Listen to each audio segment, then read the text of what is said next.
Ignite your curiosity with Austin Next. We're watching Austin transform from a thriving ecosystem into a global superstar. With our host, Jason Scharf, we aspire to better comprehend the true nature of innovation. Together, we will uncover what makes a successful ecosystem and navigate the technologies shaping our future. Now let's dive into what's next.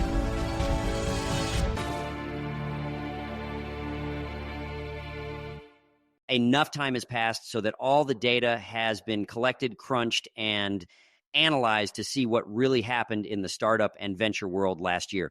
Peter Walker, Carta's head of insights, returns to the podcast to separate the truth from narrative.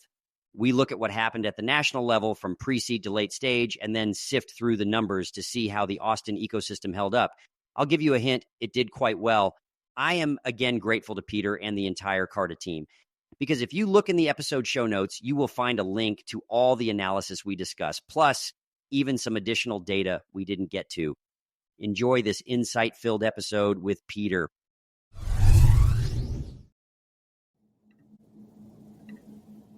Peter, welcome back.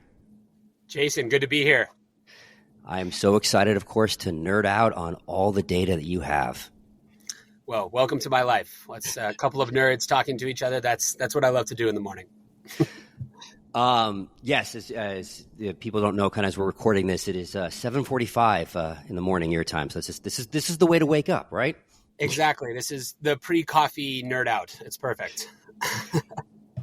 All right. So as we're kind of looking at this, I think the point we wanted to do was really look back at all the data that you have for 2023. Yep. How did it really look in terms of startups? And then think about what does it mean kind of for 2024 going forward. So big picture, now that all of the data kind of is in on 2023, what did it look like? What was going on? 2023 was, I think, candidly a little bit worse than we at Carta were expecting it to be. We're coming off of the decline through 2022, which was pretty self-explanatory. Interest rates changed, the boom times were over from the peak in 21, and then 23 was this kind of transition year. I had hoped that it would kind of level off, and it just steadily kept declining a bit in terms of total rounds, total capital raised, everything like that. So it was a difficult year for founders. VCs seemed very reluctant to deploy a lot of capital, even though, we've all read the headlines about how much dry powder still remains in the venture ecosystem. So overall, not a fun year all around. So when I'm looking at kind of some of the data and looking at Q4 broadly, right, we can obviously see there were bright spots talking about like AI in certain regions and all of that. But you didn't see any surge in capital or rounds, and correct me if you think differently, I didn't see a further huge drop off either in Q4. So are we starting to level off? I also want to say one other thing. When I look at, I've heard these things kind of put out, people saying like, okay, so worst environment in 10 years. And I've heard that a lot. And I'm trying to scratch my head a little bit going, what does that mean? Because when I look at some of the numbers, it's like, okay, kind of looks like 18, 19, which is not 10 years. So can you help me put those two statements together? Sure. I think, you hear a lot of this is the worst venture market in X amount of time. I think when people are saying that, what they're doing is they're implicitly talking about the pace of change. Like, it isn't actually the case that there's less capital being invested into startups than there was in 2017, 2018. Like, as an asset class, venture has certainly gotten much bigger over the last 5 or 6 years. When people mention that, I think what they mean is, wow, the whiplash from 21 has been really severe, and that is changing. So the founders that are raising today are looking back at the founders that raised 2 years ago and being like, wow, you all had it easy, which in some cases is true, and in others, it's always kind of difficult to raise capital. To your point about Q4, I agree. I don't think this was an extended decline. It basically just kind of leveled off. So are we at bottom? I certainly hope so. I think this first quarter is going to be very telling. My supposition for 2024 is that there's going to be more funds raised in 2024 for sure across all startups, but it's also going to be a year where a lot of companies shut down. So it's going to feel very bifurcated. And is that better? Probably on the whole, but it's certainly, it won't feel like the sugar high sort of years.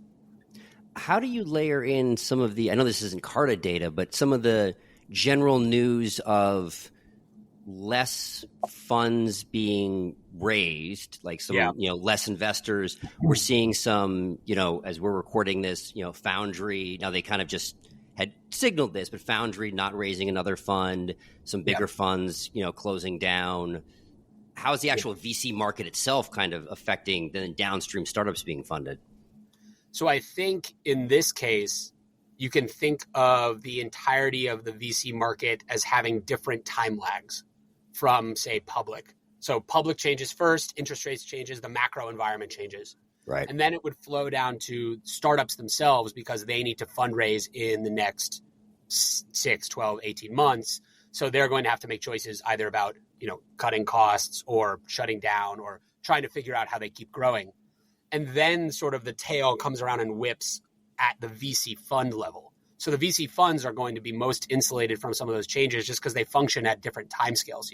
They deploy capital over 2 to 4 years. They're raising funds. They might be raising their next fund now, but they hadn't raised a fund since everything changed in 21. So I do think, unfortunately, we're going to see more VC funds shut down. They won't typically do the Foundry path. Most likely what's going to happen is that VCs that raised Fund 1 or Fund 2 will just not be able to raise their second or third fund. So they'll deploy capital out of the funds that they have, and then that'll kind of be their career as a VC, and they'll go on and do something else. It's very difficult. More like the quiet shutdown where we don't hear about them after Fund 2, right? 100%. Yeah, and it's really difficult for founders to know who amongst the potential investors fall into that bucket. It's, unless they're asking the right questions in their founder investor interviews, and sometimes maybe they're not even getting the answers then, it's really hard to know whether or not this fund is going to be around. If you're taking money from Andreessen, it's a pretty good idea that they're going to be around in 10 years. If you're taking money from an emerging manager, that is a bit of something that you need to consider, which is unfortunate because those emerging managers are probably going to be, more diverse, more demographically different people. But it's not the case that all of the VC funds that are in existence now are going to be in existence in 3 years. Well, so then one of the things, and I want to look at sort of some of the valuation numbers in a second and where that's sitting at the stages. But one of the things that we talked about this before when we were looking kind of first half numbers, that it was somewhat of a flight to quality on the startup side because we saw kind of some of the valuations stay the same, but because the less quality was falling out. But then based on what you just said, do you see then almost a flight to quality on the VC side happening as well? Because, hey, I don't know if this emerging manager is going to stick around, so I got to go to a higher tier, even though I might have wanted that anyways. I mean, I get those pedigreed on, but there's a certain level of even higher risk now of getting the tier 2, tier 3. Now, I don't think that, if we're being completely candid, there's not a ton of founders who get to choose, right? They're true. Like, I need capital. I'm going to take capital from the people that are most interested in my startup. If that happens to be an emerging manager, fantastic. If it happens to be a tier 1 fund, even better. But amongst the, cohort of startups that does have a choice, I would bet yes. I would bet on a return to brand names. Just on the VC side, the same way that we have seen over the past year, a strong preference for repeat founders. People who have done it before and understand the venture ecosystem. And that's a shame because it kind of by definition cuts out new folks. But there in 2020 and 2021, there were a lot of angels who started raising their first fund. There were a lot of startup operators who said, hey, this VC thing looks pretty interesting. Maybe I'll take a couple years and do that. And that, I think that behavior is going to be, just as it has on the founder side, kind of eliminated by the macro environment. So those that are VCs in 2024, 2025 really want to be VCs. In some ways that's good, but there's no denying it's probably going to be painful for funds that have to shut down or founders that are left with a little bit less support from those funds than they expected. So kind of going down to the next level, kind of we've seen the big numbers in terms of how much fund has been raised. And as we said, it looks like the total volume and value numbers look like 18, 19, but I think that's a good point about the velocity and the whiplash from 21 and 22, I think is a good way to put it, is the 10 years.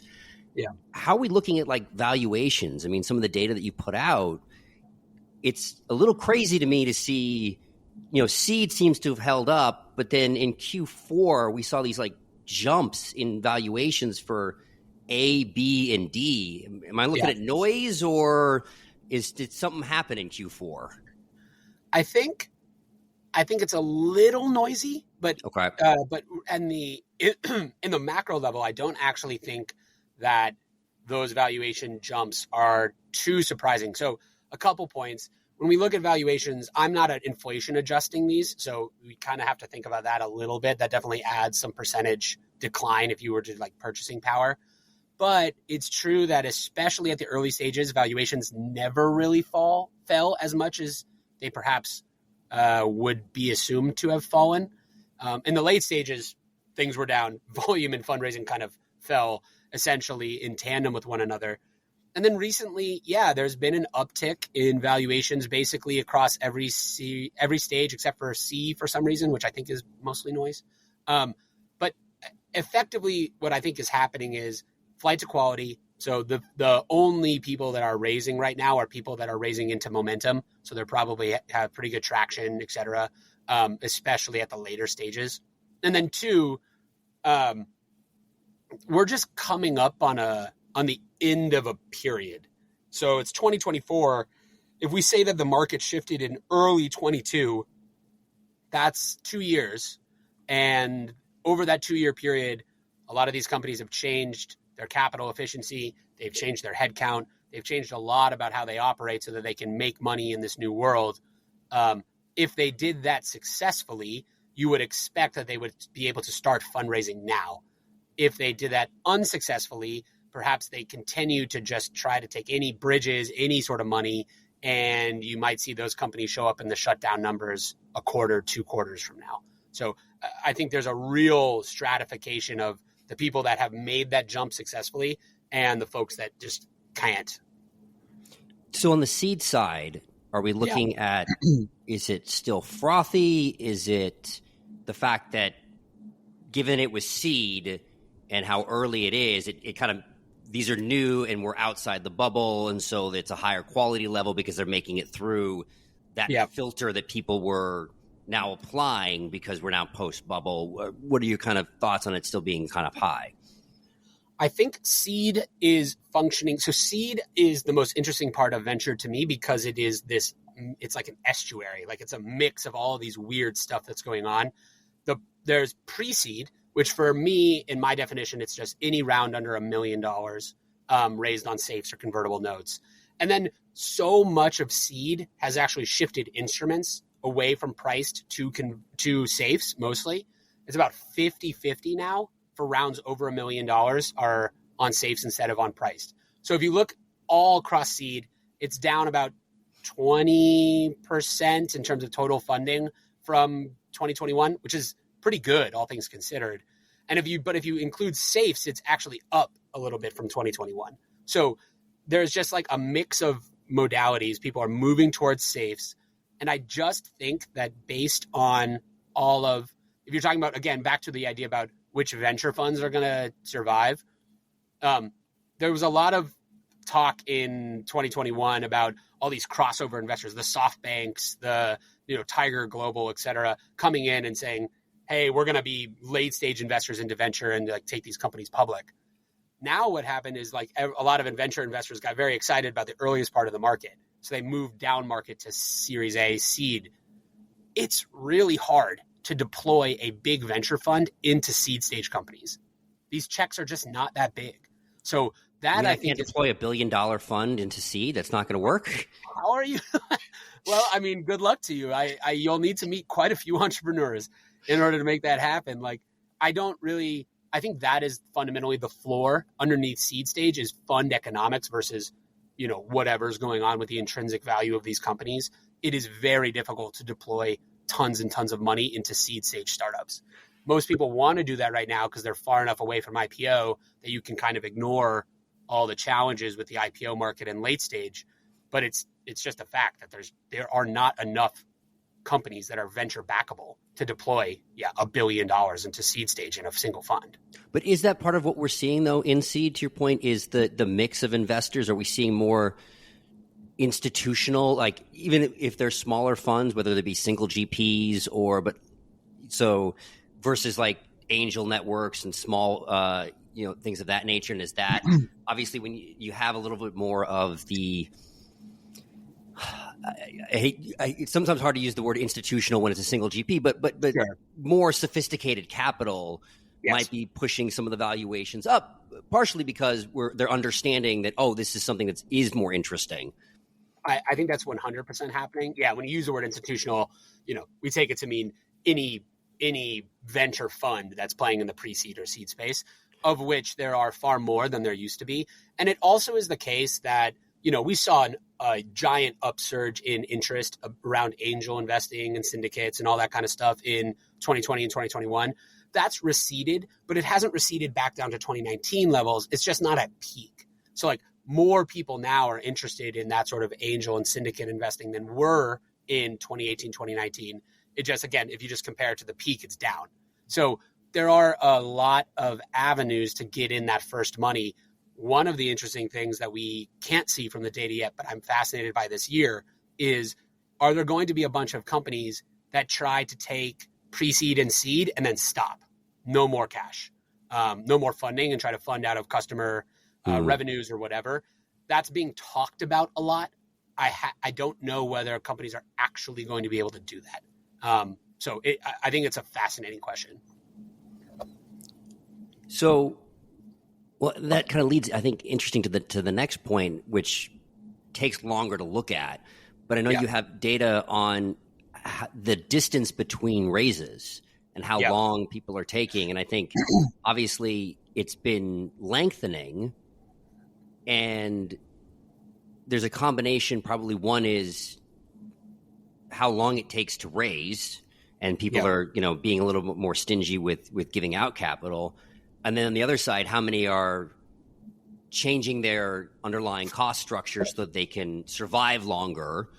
Yep. So kind of one, what's the data look like? And then two, do you have any insights on, what's the mix and the drivers of that? So to take the data first, the sort of bandied about wisdom is you need 18 to 24 months of runway, or you expect to fundraise at an 18 to 24 months time scale. So you raise a seed, 24 months later, you raise your A, et cetera. Right now, the average for the average gap between a priced seed round and a primary Series A is actually about 2.25 years. And then from Series A to Series B, it's over 2.5 years. That's the average. So if you only have 6 or 9 months of revenue or cash left in the bank, like now is the time. Certainly these timelines keep being extended. But you made the crucial point, which is it's not just extended because investors are being more stingy. It might also be because the companies themselves are choosing not to fundraise because they've changed something about their capital structure.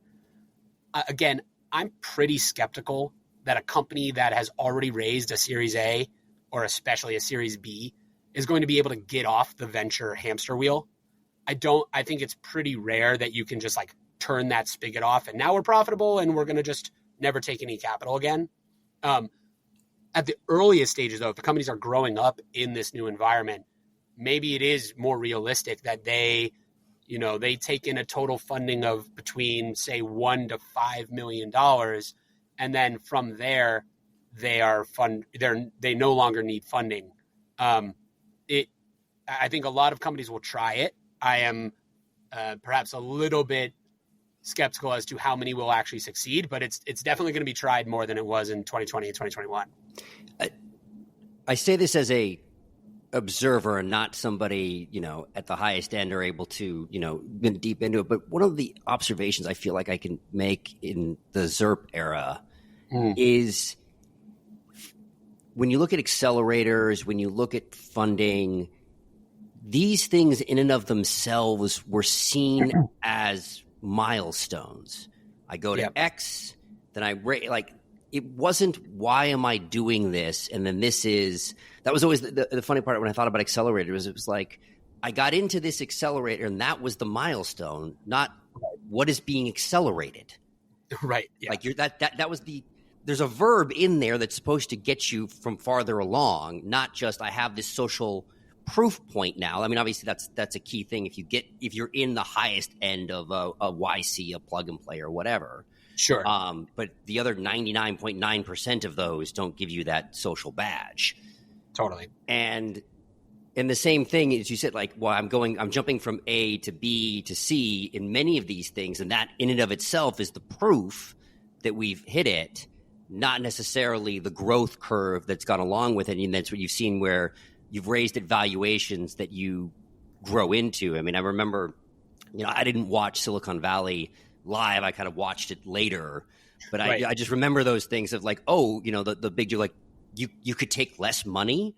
Like I could, it's a great clip. Yeah. Yeah. And like I don't have to grow into these kind of crazy numbers. Right. And it's the same kind of thing of like, and obviously some of the great founders start thinking in that way, but I think it was the point that you made with it's when you create the hamster wheel of like, well, I have to go from this to this to this versus the people who kind of went through and watched the damage of the last couple of years and seeing like, oh, well, let me rethink how I'm building this out and how I'm thinking about it. And I think it's the next kind of phase as we're looking at almost the not fun part of the data that you're looking at and the damage. So one of the numbers that you have is your bridge rounds and shutdowns. Yeah. How are you? We're seeing a lot of bridge rounds, right? And I want to make sure we talked about this last time you were on. You're defining a bridge round as anything that's not considered a new primary round, right? Correct. So yeah, people use bridge in two ways, but for us, it's pretty specific. For us, the bridge round is a priced equity round, so not convertibles in any way, that is in the same named series, which we know because we actually have the contracts and the documents, as the prior round. So if you've raised a Series A, we consider it a bridge if the next capital in the door is a Series A - preferred to whatever the name is. And that typically, I mean, almost always, to be honest, is led by someone who's already on the cap table, and it's for less money than the original Series A. And it's usually for a valuation that's either flat or just like a touch up. There are down bridge rounds as well, of course, but that's typically what we're talking about when we say bridges. So when I'm looking at the numbers here, seed is in the mid 30s, A is in the mid to high 40s. Yeah. And on, and these are much higher than the previous averages. So we seem to still be in this kind of survivability perspective. And so one question I have, I don't know if anybody's done this type of analysis, but in thinking about it as a forward-looking indicator, do bridge rounds work? I mean, like to be honest, like, I mean, no. How much correlation is there between someone doing a bridge round and then eventually shutting down? I mean, you would expect it to be high, right? Especially at the earliest stages, but that's because the modal outcome is shutting down regardless. It is a great question. I personally haven't done that sort of correlative analysis. I think that the bridge rounds that are happening now, I think you've touched on sort of the sore subject, which is a lot of these are like last gasp, trying to see if there's any way to keep this company alive kind of stuff. However, that's only one, like if you're thinking about it as a barbell, that's one side of the barbell. And the other is funds saying, look, I think this is one of our best portcos. I actually want to consolidate ownership in it before they get to a Series B or whatever. And I want to like double down on them now. Essentially, you can think of it as like almost like getting ahead of their own pro rata. And that's definitely happening too. I think one of the indicators of the health of the venture ecosystem as a whole will be the percentage of these bridge rounds declining. And that implies that there are a lot of companies that are asking for bridges that are not going to get them, which leads, directly into the shutdowns data. I don't think we're through the woods on shutdowns yet. That's for sure. So it's really when we get to the bridge rounds because bridge rounds are normal. I mean, we see them looking at these, we're looking at your numbers, price seed, 33% average, A 30%, and then on down. So they happen normally, and you have shutdowns, but again, not all bridge rounds lead to shutdowns. And as you said, there's the cases of, hey, let me get ahead of the valuation spike that I know is coming. Yep. So that makes sense. But yeah, and now as you said, as the shutdowns happening here, I mean, these numbers are just, they're painful to look at. Totally. Yeah. It's a real shame, and people bandy about the stat, like 9 out of 10 startups shut down. That's true. It's always been the case that the most likely outcome for any tiny new venture is that it won't make it. We know that. But it is, I think, a categorical change to have this many startups shutting down altogether, especially if you just look at it from the idea that a lot of these startups have actually raised significant capital already from venture capitalists. It's, the number of startups that have raised $10 million and shut down last year was up 2.5x from what it was in 2022. So it's not just the two folks in a garage kind of startups that are not making it. Significant companies are shutting down. They're shutting down for all sorts of reasons. There's a few of them that are saying, returning capital to investors and saying, I'd like to do something else. That is happening. Not a large percentage. There's a lot of them that just don't have the ability to fundraise anymore. And then I think there's a lot of them, that maybe don't make sense in an era of higher interest rates and really, scrutinizing company costs and things. And maybe they were getting a little bit of a false signal as to their go-to-market prowess in 2021. And now they're just not able to kind of make the jump. I really hope that the first half of this year is sort of the worst of it, and then it kind of trends down. I'm not totally confident in that, but knock on wood. Yeah, what are we seeing in terms of the velocity of the shutdowns? Because you said that you saw some, it's not just the small, it's the 10 million. Yeah. Are we still seeing, is it the 21 and 22, or is it still, the people who raised in 18 and 19 are also getting slammed? Like, what kind of backlog are we looking at? Or is it, as you said, like, it all made sense in 21 and wow, we're done in 23? Yeah. Definitely not done. In terms of the cohorts, like, a lot of this is still companies that may have even raised before 2020 and 2021. In some cases, it's a mix across the board. But if you're looking at trend, Q4 was worse than Q3 and December was worse than October. I think January will come in at higher than December in terms of total shutdowns. So this is really, it's tough. It's super tough. And I don't think, I think that some of it is sort of conditional on the idea that there's all of these companies that are coming to their current portfolio investors and asking for capital at the same time. And then that explains, I think, where some of this dry powder is going. It's not going to go to net new startups. It's going to go to their current portfolio companies to keep them alive. But they're not going to be, VCs are not going to be able to double down on their whole portfolio. They might double down on 3 out of 20. And so then what do the other 17 do? So that's interesting because purely anecdotal, what I'm hearing, and then obviously want to match the data, where I was hearing in the first 3 quarters, a number of VCs were talking about not really writing a lot of checks in 2023. And then in Q4, starting to, hey, I didn't write anything, and then I wrote 2 checks, right? And a bunch of different things. And I've talked about how I'm starting to hear a bunch of deals. I know of a bunch of deals that haven't been announced yet. So I feel like some of the logjam is starting to break in a good way. And now at the same time, you're saying the shutdown numbers are increasing. So I'm trying to square the circle here in that we're seeing more checks start to be written. Yep. The shutdowns are increasing. Yep. So how are we? Is it that they are going to new companies? It's the like, what are we? Or is my anecdotes not?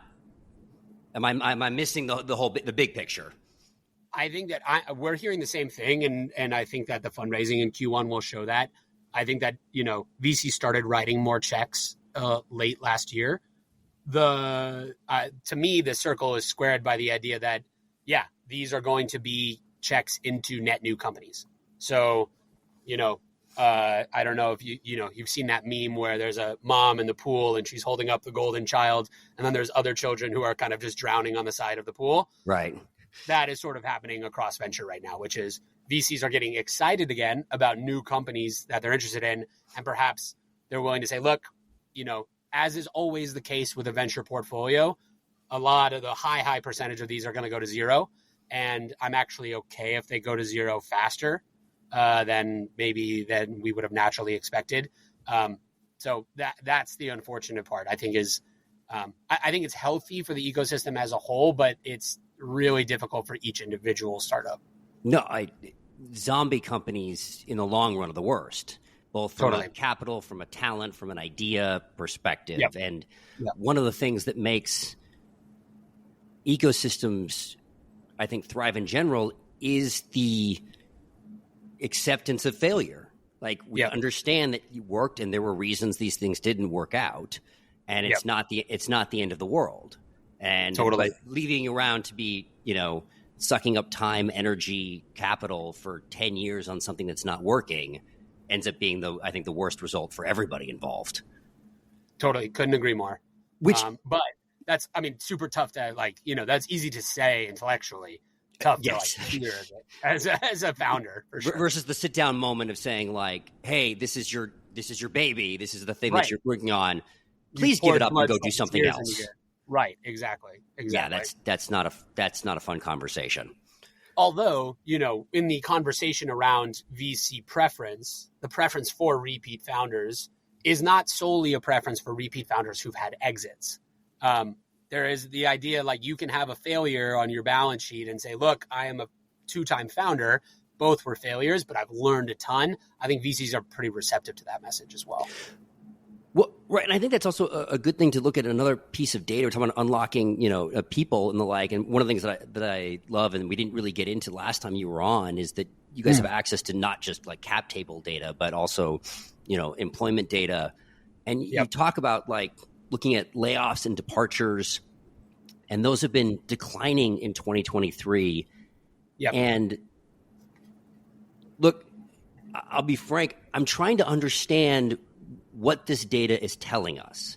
How from, overall in 2023, you've seen a parallel decline in both voluntary departures and layoffs. Yeah. So what does that mean? It's a bit odd, right? Okay. Good. I felt like I thought that was weird. No, I'm totally with you. It's not something that is common. And we all saw the big tech layoffs kind of come back again in January. My supposition is that private tech will have followed in Jan. I'm going to pull those numbers really soon. I don't think it's going to be a massive spike, but I think it'll be a little bit up. But to this point about layoffs and voluntary departures to me are the key indicator of employee sentiment. So what I mean by that is layoffs, employees don't really have any control over. Voluntary departures is an employee choosing to leave a company by, for another gig, to start their own thing, whatever it is. And that is an implied hopeful signal. They're jumping to something they think will be better.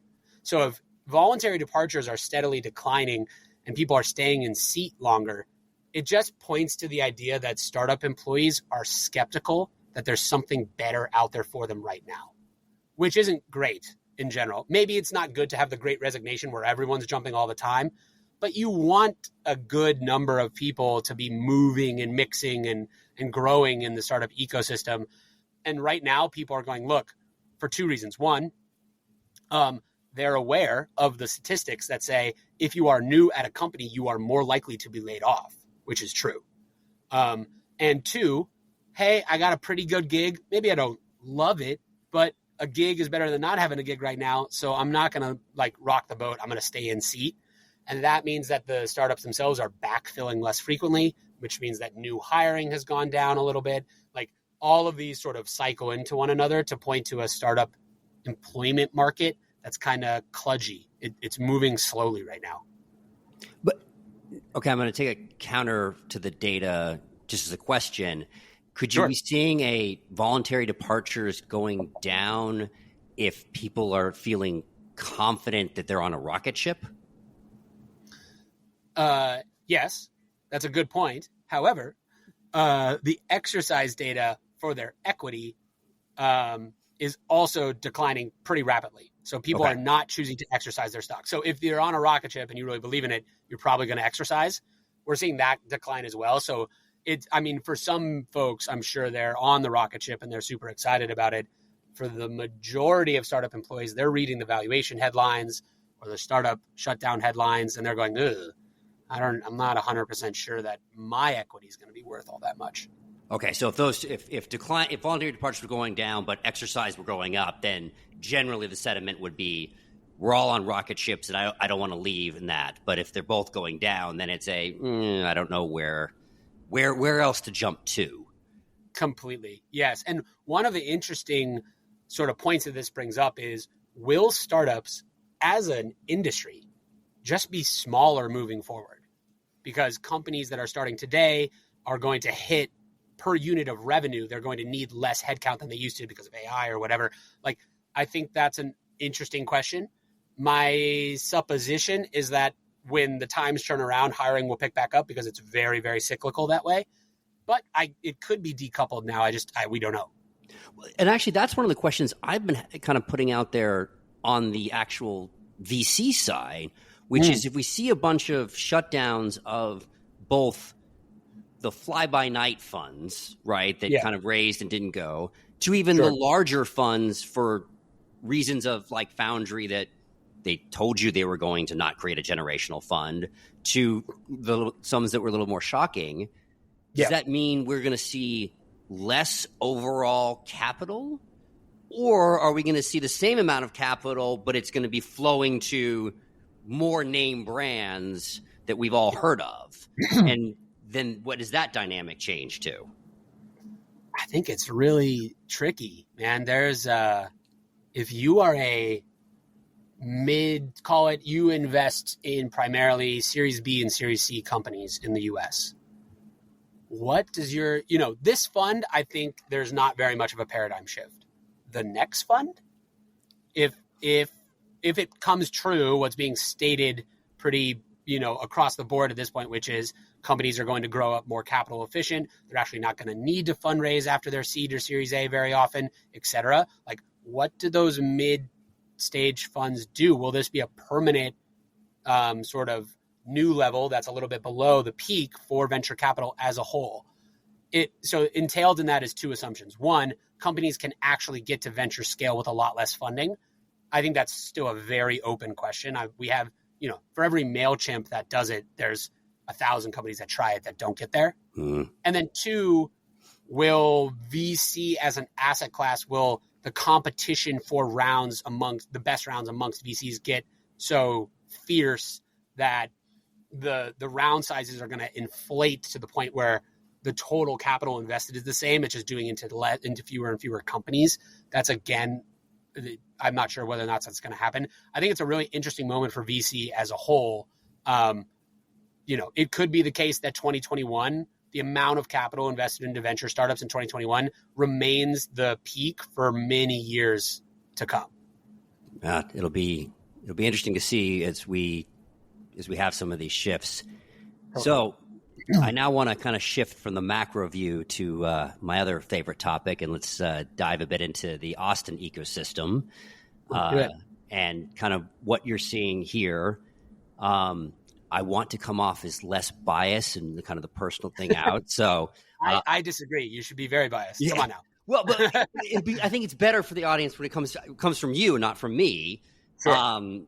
In this case, so when you guys looked at the kind of top metros, where did Austin end up landing? And yes, this is a loaded question because I know the answer. The leading question. I love it.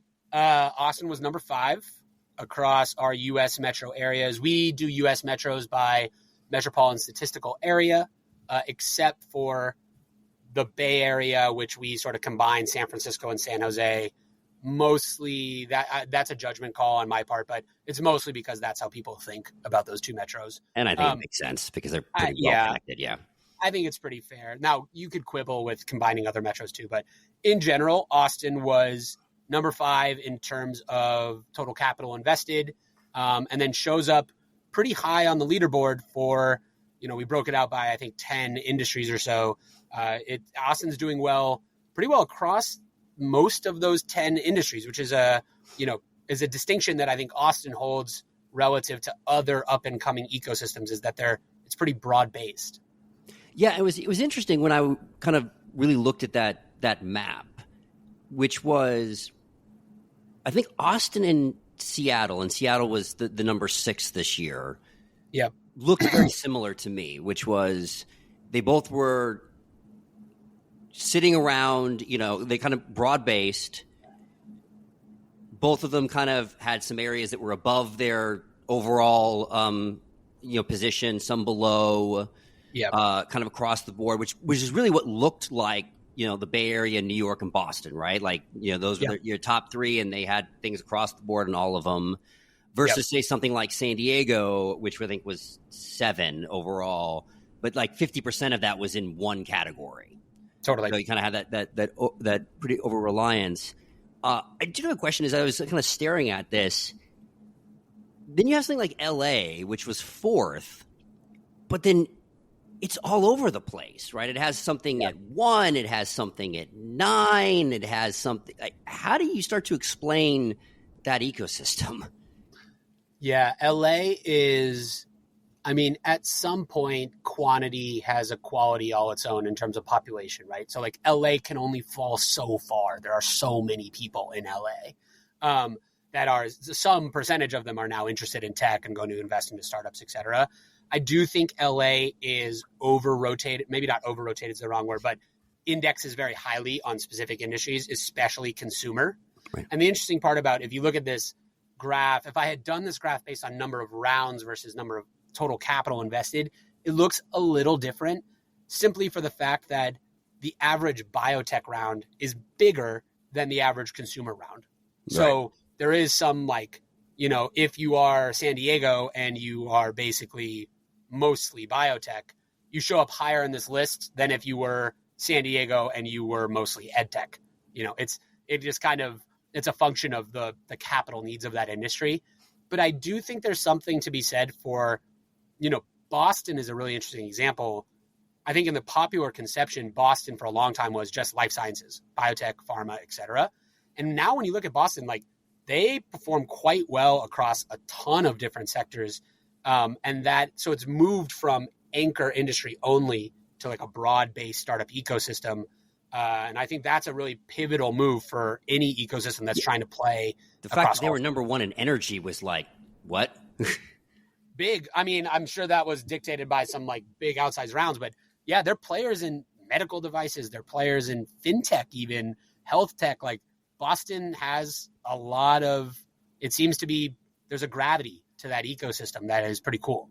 Yeah. And it's interesting as we look at this, because especially if you broke out defense as its own thing, obviously I'm pretty sure LA would come in as number 1 with kind of the whole El Segundo area there that is just, continues to ramp up with everything that's building out there. For sure. That and DC would be higher in that defense sort of industry as well. We are, selfish plug here. I am right now undergoing this big taxonomy revamp at Carta. Because I think I'm so sorry. There's little, it's definitely not good podcast conversation to talk about, startup definitional taxonomies, but it is this important question. So like, how can we talk about these industries that are growing in the right ways? So hopefully we have cooler data on that coming soon.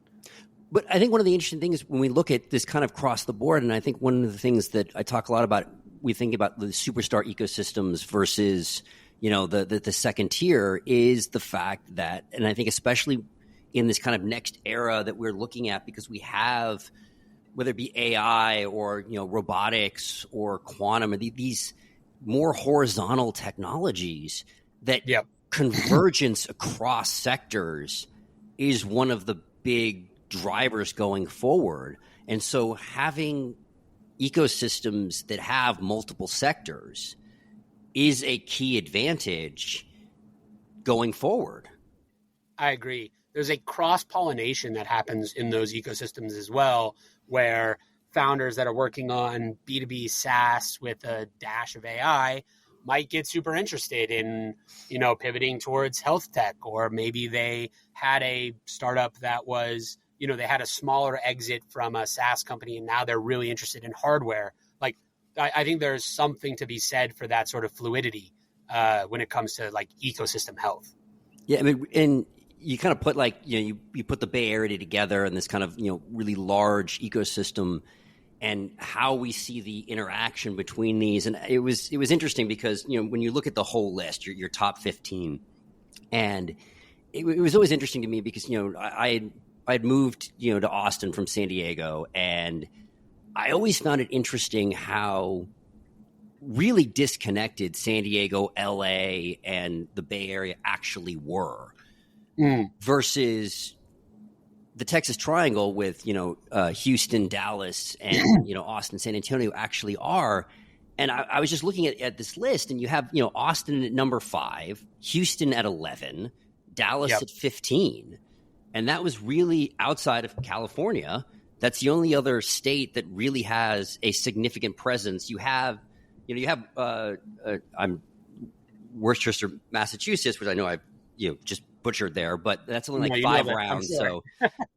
So clearly it's some large rounds kind of going on at number 14. But it is interesting that I remember some other data that you'd shown about like how fast like Texas is growing as a percentage of the overall VC market. And so that interconnectivity between the different ecosystems, especially as you have kind of the layered on of the digital ecosystem and remote work and all of that, it's kind of, it's interesting to see how that starts to play out more and more, and seeing the connection between ecosystems. I agree. I think that so Texas as a whole is like really starting to bring to bear like population advantages that it has, and just the general interest in the startup ecosystem there, I think, has boomed primarily thanks to Austin over the last, call it, 5 to 10 years. And now they're getting to a scale where there are enough people interested in every one of those ecosystems that they can start to cross-pollinate, as we mentioned before. And to be honest, there's not that many states outside of Texas and California that can support many different cities having strong ecosystems this way. Usually it's like one ecosystem per state. Right. Maybe that's a little different in Colorado with Denver and Boulder, but many people consider those to be sort of the same, it's a 40-minute drive. It's kind of the same thing. Whereas I think it's very clear in California that there are distinct ecosystems between the Bay, LA, and San Diego. I would call those 3 separate startup worlds almost. Not that they don't have a lot of interplay between them. I would say, coming from that, they have very little interplay with them outside of some of the narratives that are thrown out. Sure. And even to the point that you're making, I think some things in LA have a lot less. Even in LA itself is much more fractured than it would like to be. Totally. But no, I think it's interesting if everything's kind of building up, and I was surprised when seeing this 15 list just how high Houston and Dallas are growing. Yeah, it's and I think that you had a question, I think, later on about startup investment per capita, and is per capita like even a useful thing to look at? I think in some ways it's not, right? It's just like kind of a fun way to make smaller places look better on a list, effectively. Yeah. But in some ways it does matter. Maybe a better per capita is like number of startup employees, funding per startup employee, something like that, where it's like people who are actually interested in the ecosystem. The one thing that I like about a per capita chart is it just shows you in some ways, like it really, to me, it highlights like the towns in which startups are the industry. Like the Bay is startups. The way that New York is finance or LA is Hollywood, like San Francisco and the Bay Area, this startups is what they do in addition to the startups that are now the biggest companies in the world. So that sort of thing is cool. And it's easier to see that on a per capita basis. The Bay is first in total invested, and the Bay is like by far first in number of dollars per person. So, but I want to take the flip side to that graph, right? So then what is it? We said like, so Boulder is 19 in investment and then 3 in per capita. Yep. So what interesting does that tell us about Boulder? To me, it just says that Boulder is a place, like if I'm a startup employee, Boulder can be on my list of potential places to live and grow. And I won't have 2 companies to choose from. I'll have a lot of companies to choose from. And I can like bounce around and build my startup career there if I'm really interested in small venture-backed companies. That's the thing that it tells me is like, this is an ecosystem that has achieved it has passed a threshold over which startups are like part of the conversation. Now, basically, and I think the contradistinction there is with Chicago, which is like, Chicago's a really big place, a ton of people, but on a per capita basis does worse than like Tampa or Minneapolis. Right. And so like, if I'm not to ding the startup ecosystem in Chicago, but it doesn't have the same density as some other places that are just kind of more interested in this kind of tech. Yeah. Well, and then it's funny because then you have something like New York, which is this kind of almost middle situation, right? Which is, it was number 3 in total investment and then like number 7 in per capita. And so it really is, to your point, like, how do you think about these, just super sized metros like Chicago, LA, New York, where there's just so much going on and startups are one of the industries versus back to your point, startups and tech is the industry of the Bay Area. That's that's basically the key point right there, is just that startups as an asset class are competing in New York for attention from all of these intelligent, bright people who move to New York for acting or finance or real estate or whatever, they want to go work in hedge funds. Like New York has 100 things to do. And SF, it's like, do you want to work in big tech or you want to work in small tech? But you're gonna be in the tech ecosystem in some way, shape, or form. Chicago, I think the same thing. There's a lot of different industries in Chicago, and startups have yet to.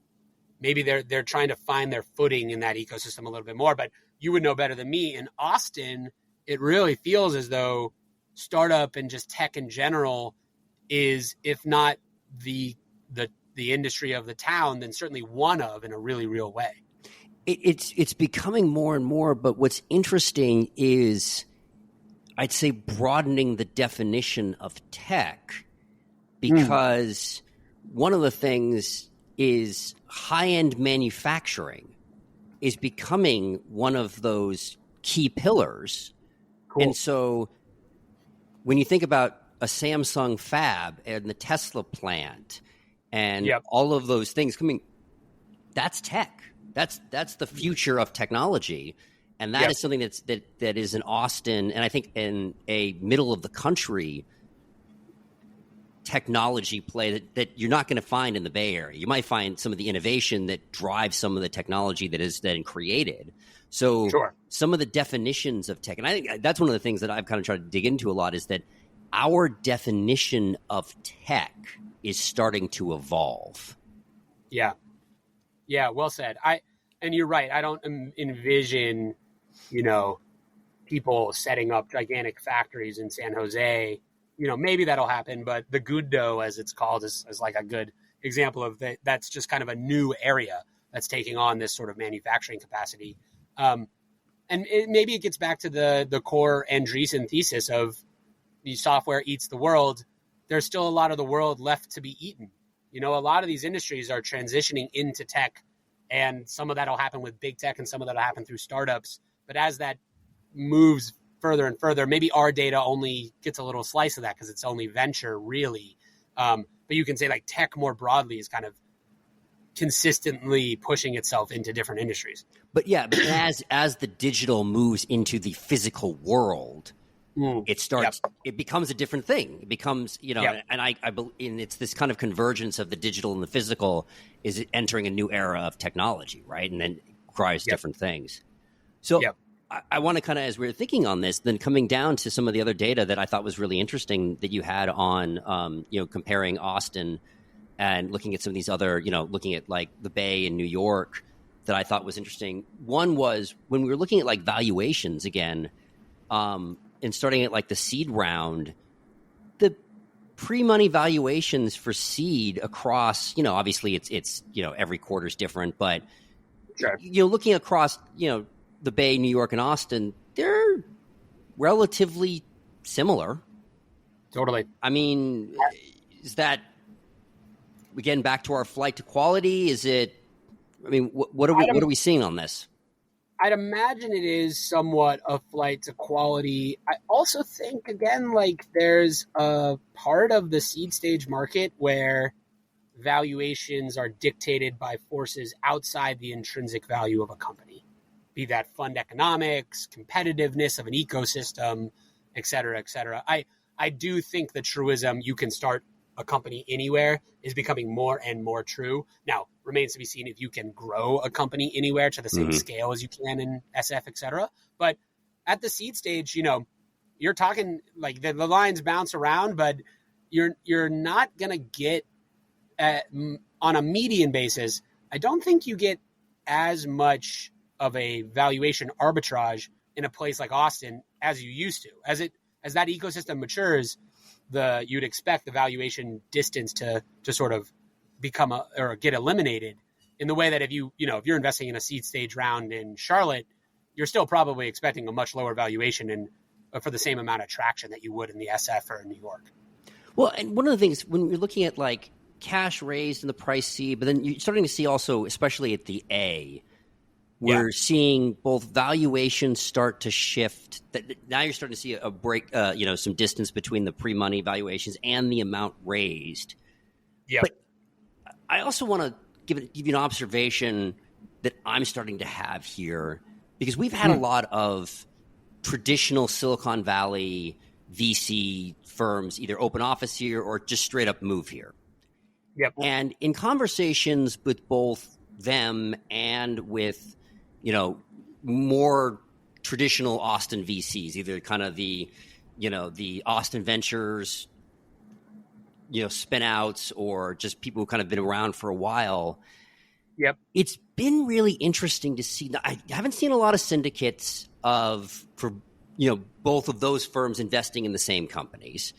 And it really does seem that we're having they're very different companies they're investing in, and they do seem to be different round sizes that they're investing in. And so, I'd almost love to different companies that they're investing in. Like, does that mean they're like taking meetings with different folks, or just like what's the difference between those two kinds of companies in your observation? It does seem to be that the outcomes that they're expecting, and this isn't 100% across the board, but sure. We're speaking in generalities, right? But the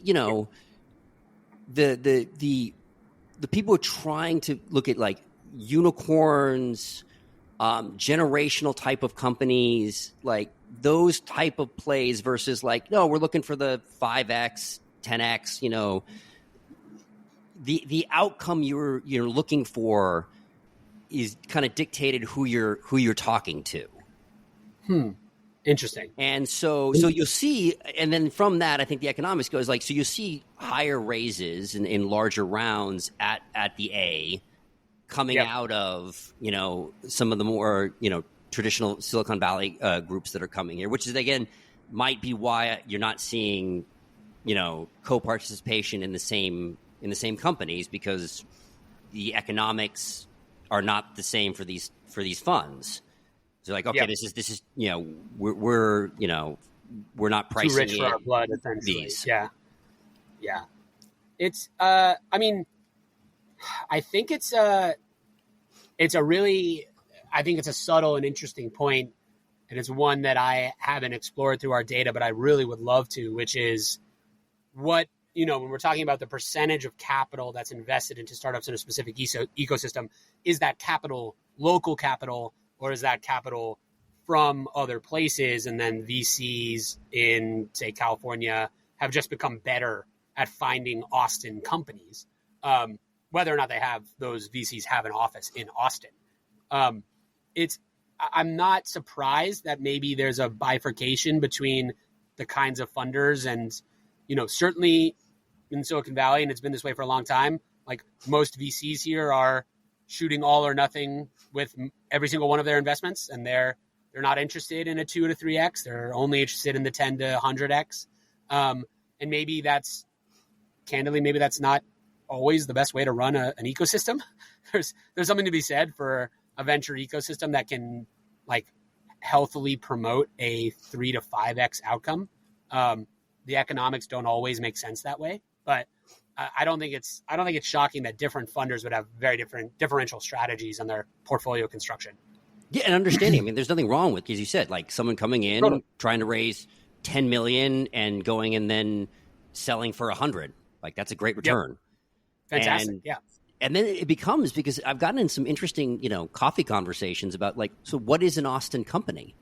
Like, what does that mean now? Because if somebody moves here, if an entrepreneur moves here, raises a fund or raises capital from a VC who recently moved here, I had somebody tell me that's not an Austin company.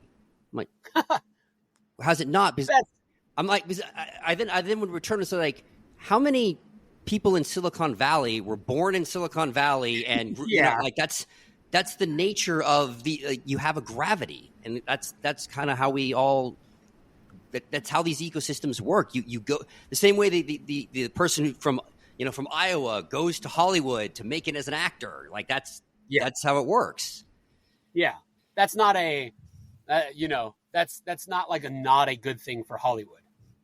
Right. And exactly. It's still, I'm with you. It's not. I don't think we should be like checking where people are born to say whether or not that's an Austin thing. But it does point to the fact that that's an indicator of an ecosystem undergoing a growth shift, right? Because in Boise, they're probably not even having those conversations. They're like, everybody's a Boise investor because we only talk to Boise investors, and we're only talking about Boise startups.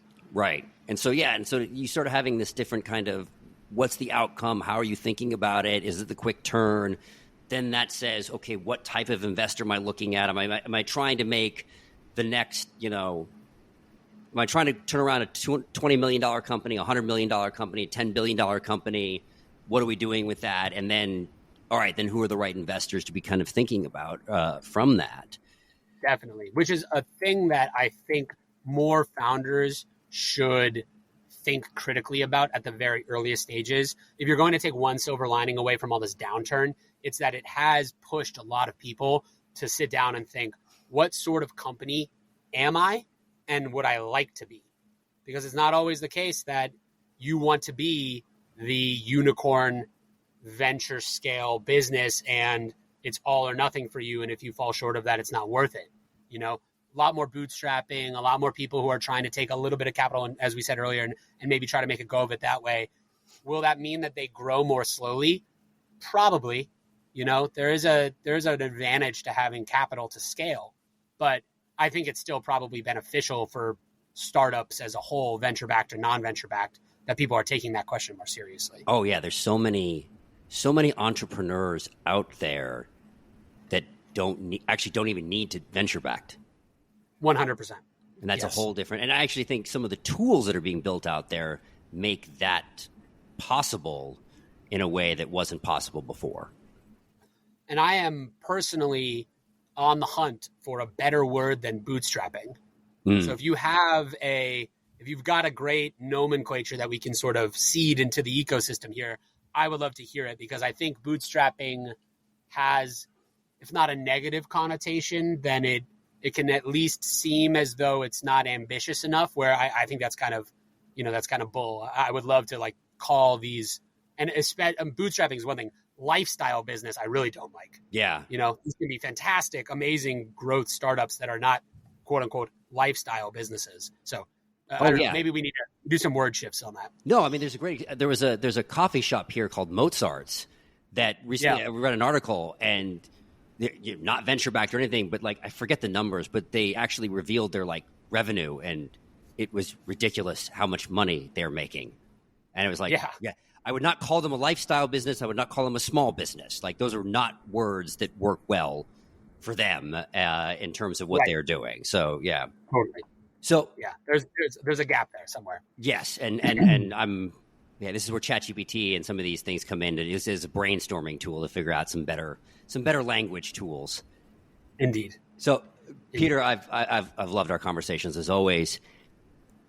We always, as you know, end on the same question. And I asked you this before when we asked kind of what's next, Austin, but I want to take this in a slightly different direction. So last time when I asked you what's next, you said something that really stuck with me, which was, is there enough density of interesting people who are excited about hard problems to want to get together and talk nerdy to each other?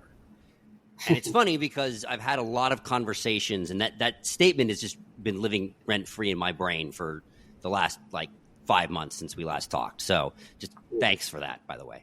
Absolutely. I actually, was funny because I went to coffee with a VC, and we were supposed to be talking about something, and we ended up talking for 45 minutes about self-driving cars as a service. So that we just went on a really random tangent, and that was what we ended up talking about. That's it. So I want to turn it back to you, and as we think about kind of what's next, and you and I both love data and looking at it a lot, and we look at where Austin is kind of growing and comparing these different ecosystems. Yeah. And we've seen Austin kind of grow.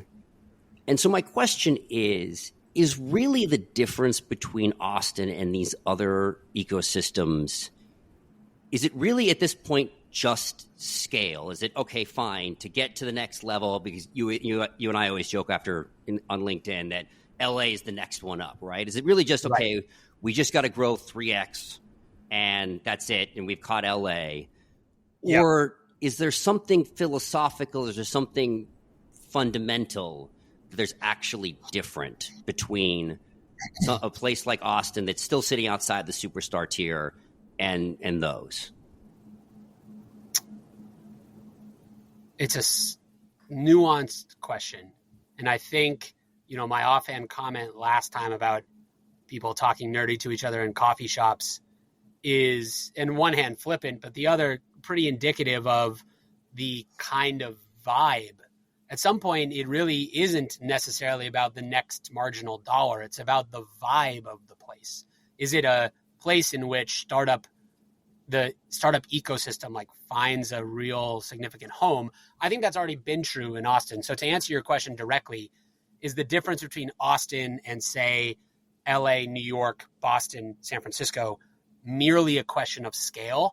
I think in some ways it is a question of scale because, as we saw from those per capita numbers and things, it's going to be very difficult for Austin to catch, say, San Francisco, as this is the company town for startups.